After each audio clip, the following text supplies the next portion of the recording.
আমাৰ এই গৌৰবময় যাত্ৰাৰ 119খন গ্ৰন্থ একেলগে প্ৰকাশ কৰাৰে একাংশ গ্ৰন্থেৰ টোপোলা আমি মাননীয় মুখ্যমন্ত্ৰী মহোদয়ক প্ৰদান কৰি উষ্ম আদৰণি জনাইছোঁ আৰু সাদৰ সম্ভাষণ জ্ঞাপন কৰিছোঁ। ৰাইজক সকলোৱে থিয় হৈ জোৰছে হাত চাপৰি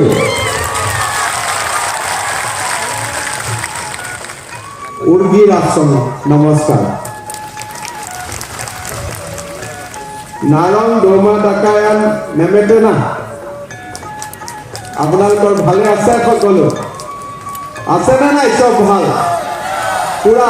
ইয়াত যে ইমান ধুনীয়াকৈ ৰাভা সাহিত্য সভাৰ অধিৱেশন হৈছে, ভাল লাগিছে নে নাই? আপোনালোকৰ ভাল লাগিছে?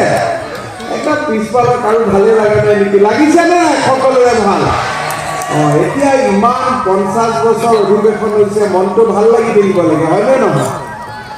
আপোনালোকে একদম মনটো ঠাণ্ডা কৰি থাকিলে উদ্যোক্তাসকলে পিছত ভাবিব যে সাহিত্য সভাখন ৰাইজে ভালেই নাপালে নেকি, হয়নে নহয়?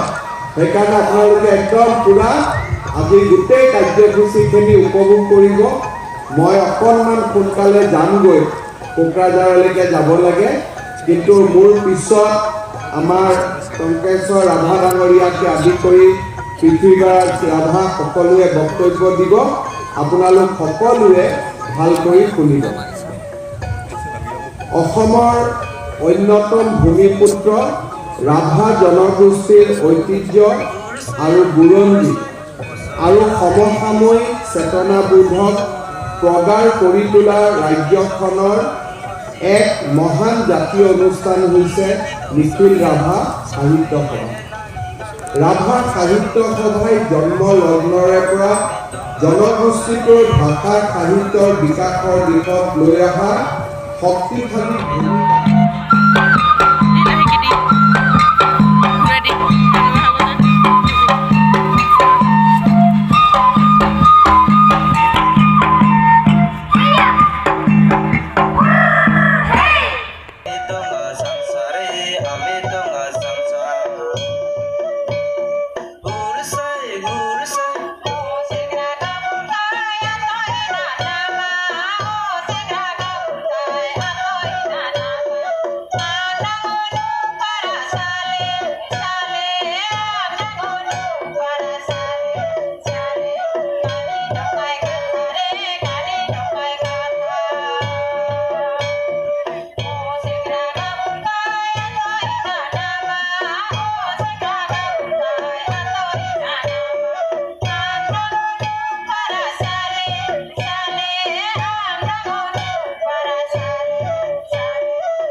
Sale, Rapunangi, Tasiru, Sale, Sale.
nih tale-tale.